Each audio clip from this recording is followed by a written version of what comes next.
Good morning বন্ধুরা, সকালে সবাইকে আশা করছি সবাই ভালো আছেন। দেখুন এই যে কাঁচা কলা দিয়ে কারা কারা আলুর ঝোল খেয়েছেন তো অবশ্যই কমেন্ট করে জানাবেন। খেতে কিন্তু বেশ লাগে। তো বাটা মাছের ঝোল কাঁচা কলা আলু দিয়ে। খালি এই পটল দিয়েছি একটা দুটো অভির জন্য, কারণ অভির পায়খানাটা একটু বড্ড কষা হয় বলে ওকে হচ্ছে কাঁচা কলাটা দিই না, এর জন্য ওকে পটল দেবো জন্য পটল দিয়েছি দুটো। তো এই জন্য দেখুন মাছগুলো সুন্দর ধুয়ে কেটে নিয়ে নিয়েছি। এখন এর মধ্যে হলুদ লবণ মাখিয়ে নেবো। তো হলুদ লবণ দিয়ে দিচ্ছি, তো ভালোভাবে মেখে নিচ্ছি। তো মাছগুলো নিয়ে ডিমও হয়েছে, এই যে ডিমটা একটু সাইডে আছে। তো বন্ধুরা, এরকম বাটা মাছের ঝোল কাঁচা কলা আর আলু দিয়ে কারা কারা খেয়েছেন অবশ্যই কমেন্ট করে জানাবেন। খেতে কিন্তু দুর্দান্ত হয়। মানে যারা কখনো খায়নি এমনভাবে রান্না করলে তারাও একদম চেটেপুটে খাবে। তো এই যে এখানে আমি পেস্ট করে নিয়েছি কাঁচা লঙ্কা, আদা বাটা, জিরে বাটা। তো এখানে আমি কড়াইটাকে বসিয়ে দিয়েছি, আর কড়াইটার মধ্যে চচ্চড়ি করেছিলাম বলে একটু সাইড দিয়ে এরকম হয়ে আছে। তো চচ্চড়িটাকে নামিয়ে নিয়েছি।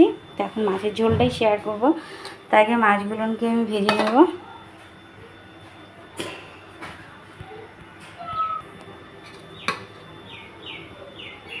তেলটা আমার গরম হয়ে গেছে, মাছগুলো আমি ছেড়ে দিচ্ছি।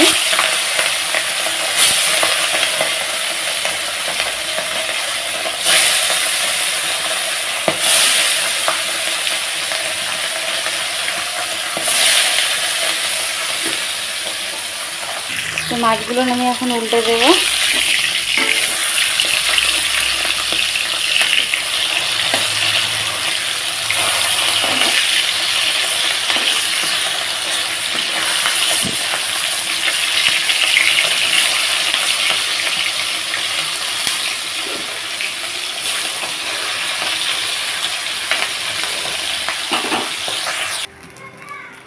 মাছগুলো আমার হয়ে গেছে, এখন তুলে নেব।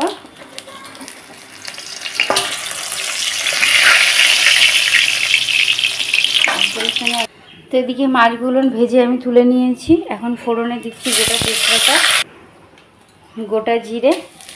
একদম সিম্পল রান্না, যে কখনো রান্না করেনি এরকম করে মাছের ঝোল করলে খেতেও বেশ হবে, আর খুব সহজেই সেও পারবে এরকম আর কি। তো চাইলে আপনারা কাঁচা কলাগুলো আগে ভেজে নিতেই পারতেন, তো আমি ভাজিনি। তো এখন আমি একবারেই ফোড়ন দিয়ে দিচ্ছি।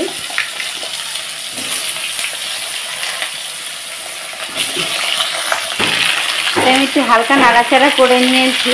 এর মধ্যে এখন আমি লবণ দিয়ে দিলাম।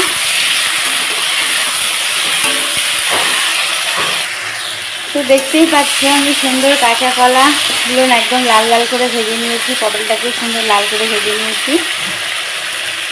তো এখন যে আমার বেটে রাখা মশলাটা, আদা বাটা, জিরে বাটা, লঙ্কা বাটা, সেটা এখন আমি মশলাটাকে দিয়ে দিলাম।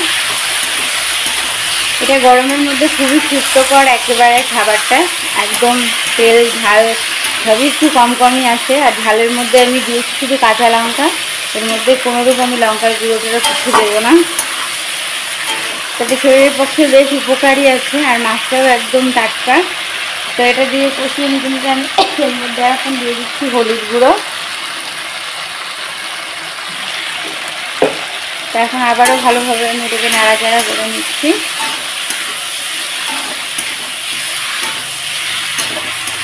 তো এর মধ্যে আপনারা যারা ধনে পাতা পছন্দ করেন অবশ্যই একটু ধনে পাতা দিতে পারেন। তার যে আমার ধনে পাতা নেই, তো গাছে আছে দেবো না, কারণ মার খুব একটা পছন্দ নয় ধনে পাতাটা।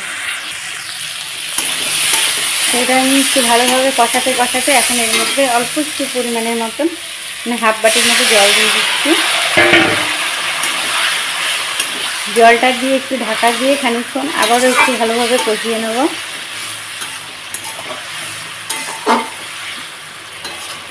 তো বন্ধুরা, এই বাটা মাছের সহজ রেসিপিটা কারা কারা খেয়েছেন, যারা যারা খাননি অবশ্যই খেয়ে দেখবেন। ঢাকা দিয়ে দিলাম। এখন 5 মিনিট পরে ঢাকাটা খুলব। তো ঢাকাটাকে এখন খুলে নিচ্ছি।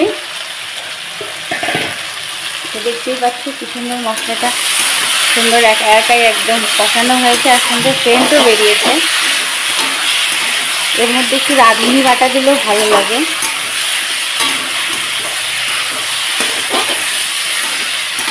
খুব নর্মালভাবেই তোমাদের সঙ্গে শেয়ার করছি, কারণ আজকে আমার রাঁধুনি বেশি হয়ে গেছে।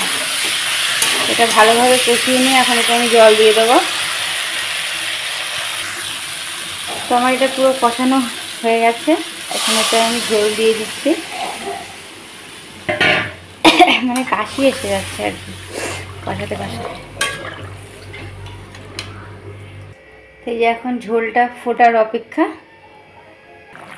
তো ঝোলটা একদম টকবক করে ফুটছে। তো ঝোলটাতে এখন আমি মাছগুলো ছেড়ে দিচ্ছি।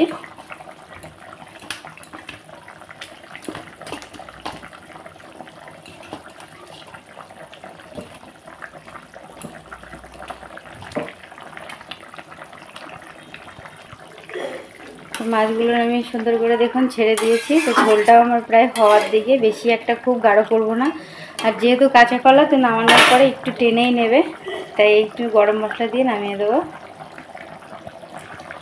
তো গরম মশলাটা হচ্ছে না দিলেও চলবে, তো একটু দিলেও আছে না দিলেও আছে, তো আমি হালকা করে দিয়ে দিলাম। গরম মশলাটা ধনেপাতাটা দিলে একটু আলাদা রকমের সেন্ট হবে, এর জন্যই দেওয়া। তো একটু ধনেপাতা দিলেও দিয়ে দিতে পারেন, এর মধ্যে বেশ ভালো লাগবে। তো আগেও বললাম যে ধনেপাতা আজকে আমি নেই আর দেবও না, এর জন্য দেইনি। তো এখন নামিয়ে নেবো এটাকে। তো ভিডিওটা যদি ভালো লেগে থাকে অবশ্যই লাইক শেয়ার কমেন্ট করতে ভুলবেন না। চ্যানেলটা যদি নতুন হন সাবস্ক্রাইব করতে ভুলবেন না। আর এরকম কাঁচা কলা দিয়ে সিম্পল রেসিপি বাটা মাছে কারা কারা খেয়েছেন অবশ্যই কমেন্ট করে জানাবেন। সবাই ভালো থাকুন, সুস্থ থাকুন। আর প্রিয়াঙ্কা সুইটস কিচেন থেকে, প্রিয়াঙ্কার তরফ থেকে রইল আপনাদের অনেক অনেক ভালোবাসা। টাটা।